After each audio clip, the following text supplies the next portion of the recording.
Karnataka witnessed a remarkable academic achievement as Aditi A Bapu, a student from Bengaluru, has done brilliantly in Karnataka's second PUC results.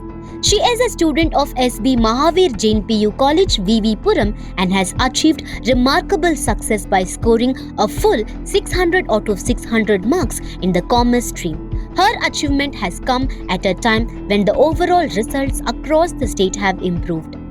The Karnataka School Examination and Assessment Board declared the results on Thursday. This year, the overall pass percentage was 86.48%, which is significantly higher than the 73.45% in 2025. A total of 632,200 students appeared for the exam, out of which 546,698 students were declared successful.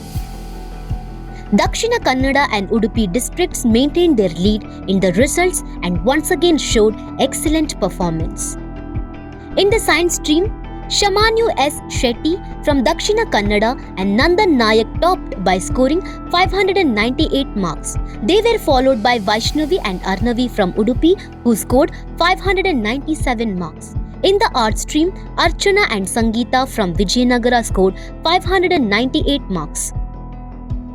According to the data, girls performed better than boys. The pass percentage of girls was 88.70%, while that of boys was 83.65%. Rural students also performed better than urban students, with the pass percentage of rural areas being 87.62% and that of urban areas being 85.92%.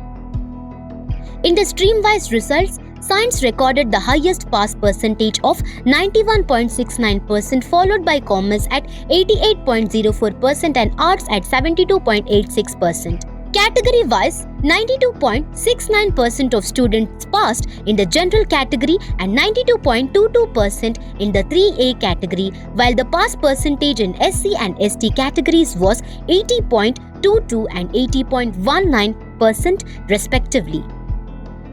Residential PU colleges performed best in the results of the institutions and secured 93.99% pass percentage.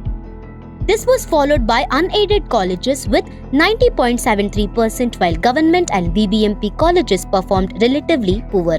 The board has also clarified that students who are not satisfied with their marks can apply for revaluation or photocopy of their answer sheets, while students who could not secure at least 33% marks will be given another chance through supplementary examination, the dates of which will be announced soon.